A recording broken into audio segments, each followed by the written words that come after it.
上海的鼎泰丰太贵了，米抄手都是可以点小份的，但是正宗出来它留一口，待会儿配红油抄手的酱汁，没有夸张，这又夸张住了。爆汁，哇，我天，香猪的味道。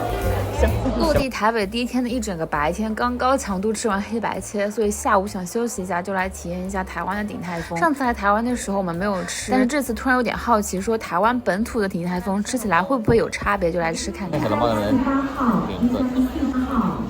不能哦。手机上不能点。地瓜叶季节限定，苋菜我好久没吃苋菜了。红油抄手肯定来一个了。再来一个肉丝或虾仁蛋炒饭。这个菜肉是什么菜啊？小白菜。怎么办？还是没有小份的。米配的是米醋啊。对。我以为会是那种醋。健酱醋。哦。我尽力了。好，你试试吧。也小是吧？啊。肉丝蛋炒饭。你吃肉丝蛋炒饭吗？不是肉丝蛋炒饭加排骨吗？要么你吃虾仁，要么吃时蔬。虾仁蛋炒饭。炒米。小，可以吧？红油抄手，虾肉也可以小吗？红油抄。可以，那这个的话，它都吃6颗的，没有办法，对，没有办法点3颗好吧，蟹粉不要了，蟹粉不要，对，蟹粉不要了。好，另外都是各1笼吧。好，然后小菜跟大排骨各1个。对。还有一个高丽菜，有需要小分量的吗？随便你。可以。这个也小分量的。好，谢谢。所以现在是，炒饭，然后小菜，然后包括面啊，抄手都是可以点小份的，但是小笼包是没办法一颗一颗点的，但是也可能不知道是不是每家店会不一样。说实话，我好像只在美国吃过鼎泰丰。你在上海吃过吗？没有。我在无锡吃过。我在上海陪你吃过，但是我没吃过。啊？我在上海吃过吗？你在上海喝那个牛肉汤，你不记得了？哎，它这个米醋跟那个醋有点像，跟公冶米醋味道不一样。它们都是醋加酱油的。它有点像蟹醋，就是还没有把那个姜丝打开来拌开来，就有点像蟹醋了。对。那没问题，这个醋没问题。它只是名字叫米醋而已，并不代表有任何问题。这款是美国没有的。没有吗？没有的，美国没有。美国好像只有凉拌小黄瓜。对，没有这个小菜。有花生味，我尝尝。你知道冬粉为什么叫冬粉吗？为什么冬粉呢？因为以前它其实名叫山东粉，因为是山东省用山东省的绿豆面做的粉丝，就叫山东粉，后来就变成冬粉了。字都变了。对。那你觉得它蛮清淡，但是蛮好吃的。一点点醋，一点点麻油，就没了。我觉得它没有放花生，它应该是麻油的味道。它就是那种那个卤肉饭里面吃的那个麻油小黄瓜的那个调味，很清爽。其实鼎泰丰是一个很早之前，就是很早开始做 SOP 的一个品牌。他们最早就是做了那个，为了把那个蒸笼从第一期到最上面那一期的品质更相同。品质各相同，对，就专门研发了这款机器，所以我觉得还蛮牛逼的。有用心的想过这个，把品控做到非常的极致的那种程度。是炸排骨。好，谢谢。谢谢。哇，超级香。它虾仁小笼包和虾肉红油抄手口味比较重，稍微晚一点。好。那其他各位陆续都准备的。那这笼内的蘸酱比例需要为您做介绍呢。我们推荐的话是酱油1，米醋3，我加一点点米醋比较多。谢谢。其实它那个比例跟我们上次在那家店吃的他们要推荐的比例是一样的。对。但是我觉得它这个味道就跟上海吃小笼包的那个醋的味道已经很接近了。但是要加酱油。它加如果只加1/3的部分的话，要不会改变太多。还是会变一点。多一点咸鲜味。来吧，你吃。来。它为什么能上这么快？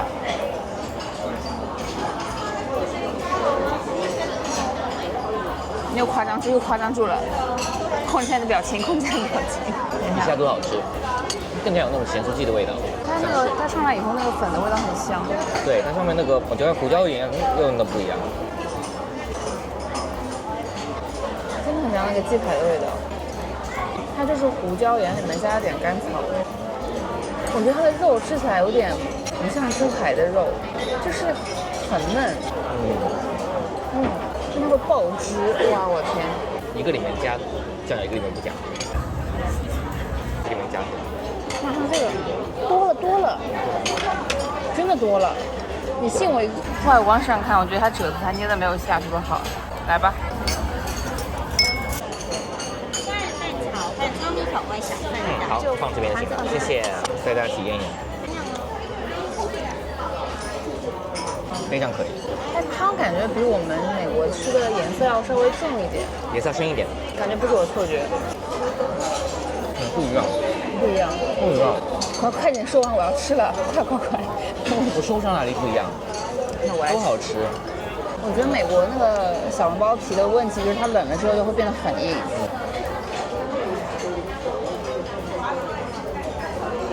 他们这边肉味更重，其实美国的鼎泰丰小笼包没有很重的肉味，它给我感觉是很清淡的一个汤水味。对他们，我觉得最大区别猪肉不一样。美国他说的要是用那种黑豚，但它这个味道其实很接近上海小笼包哎。美国吃到的鼎泰丰，我觉得是比较接近南翔小笼包，它酱油味没有很重，它这个意外的是有酱油味的，酱油味和姜味蛮重的，然后猪味也很重，就是香猪的味道。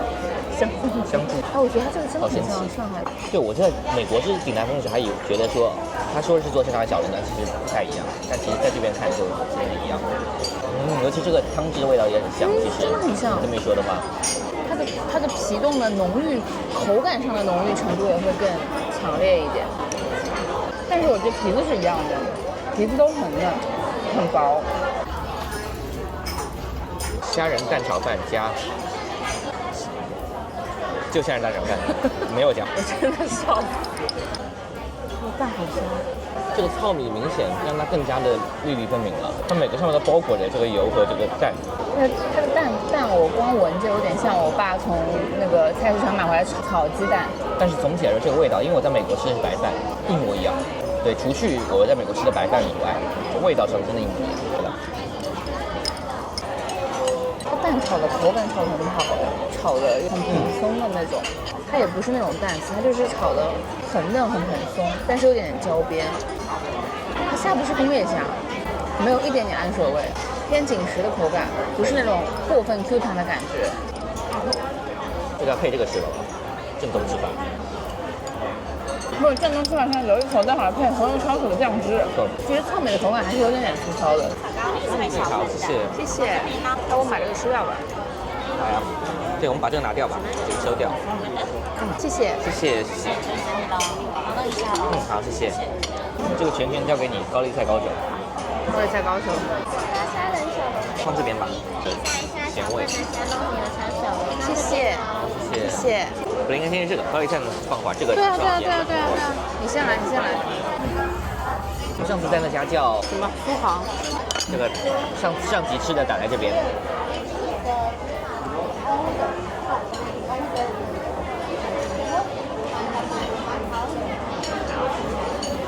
你有夸张的，给我收一手，完全不一样。我就感觉丝瓜的这个清甜味是爆出来的，有点烫啊，有一点。好吃吗？超级好吃，不夸张。不夸张。美国没这款。我觉得你已经夸张了。美国没有好吃的丝瓜。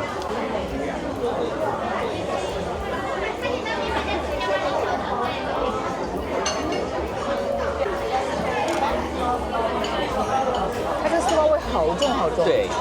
但是我觉得如果不爱吃丝瓜的话，可能会不太喜欢这个。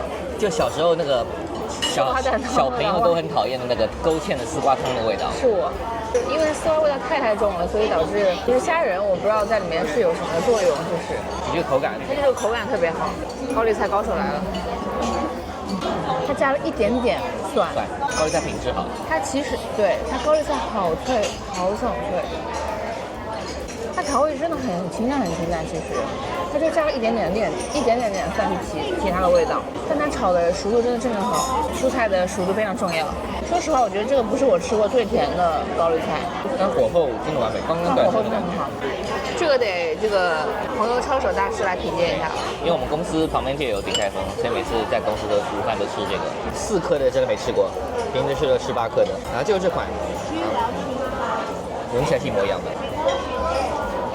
吃起来是一模一样的，吃起来是一模一样的。其实更说明他们这个品控的厉害了，他们这个炒饭红油抄手真的做的海参鸡排，难怪我觉得他们家好吃啊。放在西雅图这个中餐荒漠的程度上来说，他们家确实是吊打一众中餐。但按理说，它的抄手应该里面肉馅也是很不一样的，还是因为它这个汁的味道太重了，原本的抄手本身馅料的味道太重，是吧？特写一下吧。其实我觉得它这个汁的色泽感觉跟西雅图不太一样。这个不隐藏，其实他每次我在美国买这个的时候都拿回来拌面拌饭，我早就偷偷解锁了。